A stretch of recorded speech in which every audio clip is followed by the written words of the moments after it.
Hey everyone, it's Kurt here and I'm thrilled to welcome you back to another exciting tutorial. In today's video we are about to dive deep into the world of realistic shader creation using the power of procedural shading with Arnold. As always, I will be your guide as we uncover how to achieve an incredibly lifelike tire and rim shader and sharing tips and tricks that I've gathered from years of experience in the field. No matter your skill level, this tutorial sparks curiosity about the process and inspires you. So get relaxed, grab a coffee or a cup of tea and let's roll the intro!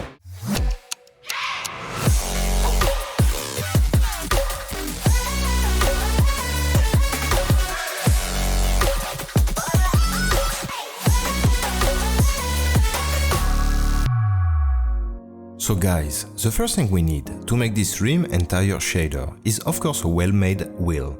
If you are looking for good automotive 3D models, you've got to check out Nikolay Astonin ArtStation profile. He has a wide range of rims, tires and brakes for automotive renders. On his online store you will find a lot of high-quality assets to purchase. Okay, then I've just fired up Maya and here's the 3D model that I've already prepared. I've also already set up a basic look dev scene. If we look a moment to the setup of the scene, it's pretty basic. We've got an HDRI, a right, left and top light, and of course a backdrop. This is a basic lighting studio setup. If I open the outliner, you can see that everything is clean and tidy. It's important to have everything well organized if you work in production with a team. So it's good to get into this habit early on. Okay, so let's begin by creating an high standard surface for the rim. Let's rename it properly and also don't forget the shader engine too. Now we can assign it to the model. Let's do the same process for the tire. Let's launch the IPR to see what we've got. We can configure our base settings for the tire shader. Drop the weight to 0.5 and change the color to a dark color.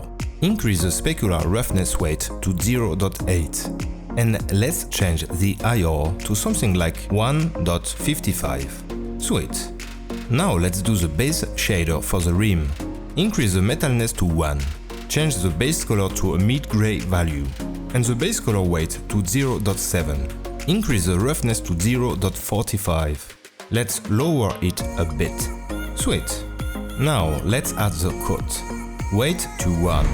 And roughness to 0.01. Lower also the IR to 1.4. Nice. This is our base to work with. Okay, now it's time to add details to our tire shader. Let's create two noises, an high cell noise and an high noise. It will serve to create a procedural base color.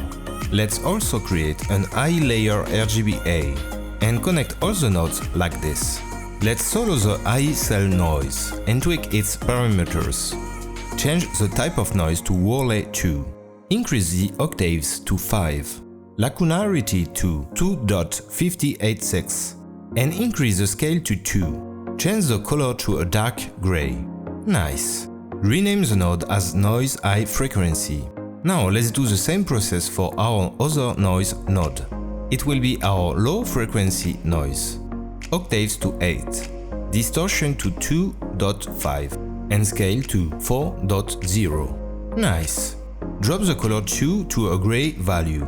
Now let's mix the two noises with a plus operation and drop the mix of layer 2 to 0.5. Pretty nice. Let's add an high range in between to remap the value if needed. Now let's add some surface imperfections to our roughness. Let's create a file node and an high range and connect the nodes like this. Let's pick an interesting texture. By the way, all my surface imperfections are coming from Quixel Megascan library. Let's take this one, as it has interesting values. Select it and change the color space to raw, because it's a grayscale scalar map. Nice. Let's tweak the values in the high range node. Output min to 0.2, output max to 0.5. Okay, sweet. Let's rename the nodes properly. Now let's add our normal map. Select it and change the color space to raw. Then select the node and drag and drop it to the input of bump mapping, like this. Change this value to tangent space normal, as it is a normal map. Nice.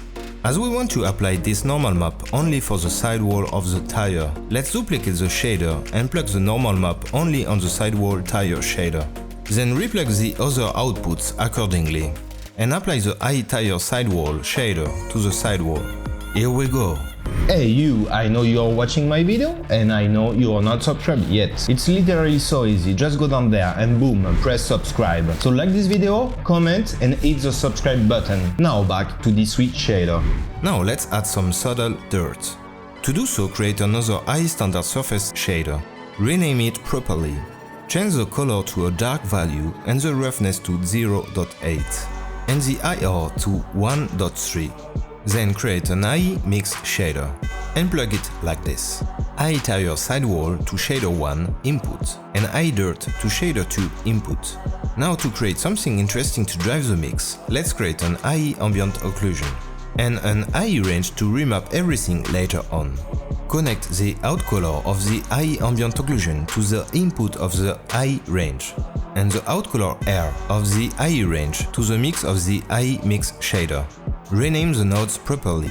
Let's tweak the values of the IE ambient occlusion node, samples to 8, and invert the white and black values.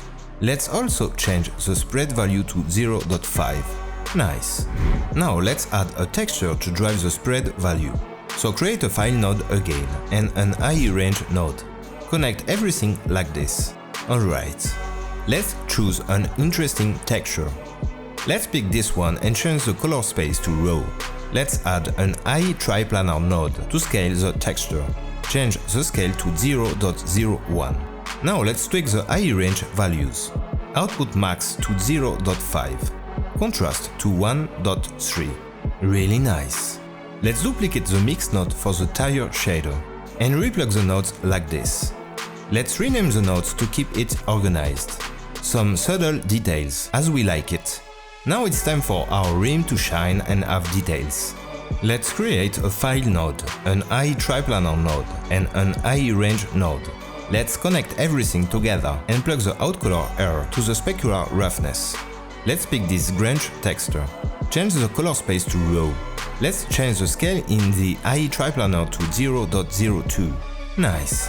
Now let's tweak the value of the IE range map. Output max to 0.4. Let's rename the nodes once again. Now let's do exactly the same thing for the coat roughness. Let's pick this fingerprints texture. Change the color space to raw. Now let's tweak the value of the IE range map. Output max to 0.4. Now let's add our normal map.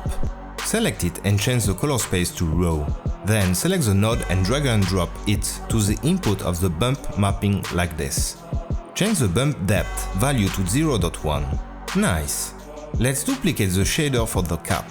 Then replug the other outputs accordingly. Then create another file node. Pick the cap normal map and do the same process as before. Change this value to tangent space normal as it is a normal map. And the bump depth value to 0.1. Whoops, I forgot to change the tangent space normal here. Then select the cap and assign the shader. Nice. Now let's add some dirt here too. Pick the iDirt shader previously created. Now to create something interesting to drive the mix, let's create an IE curvature node. Connect the nodes like this. Add an IE range to remap everything later on. Connect them together. Rename the nodes properly. Now let's tweak the IE curvature node properties.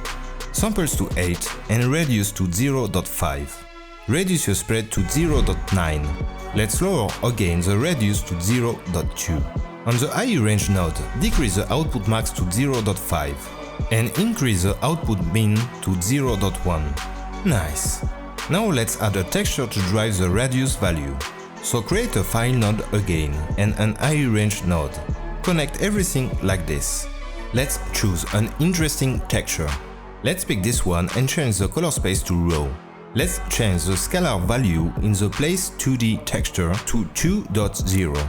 Now let's tweak the IE range values. Decrease the output max to 0.9. Increase the output min to 0.01. Let's also add some contrast. Again to 8.0. Nice. Let's rename the nodes properly. Some sweet details as we like it. And boom, the final result. What do you think, guys? This is a really cool way of doing some realistic rim and tire shaders. Thank you so much for watching. If you enjoyed the content, you know what to do. Subscribe to my channel for more awesomeness. And I see you guys in the next video.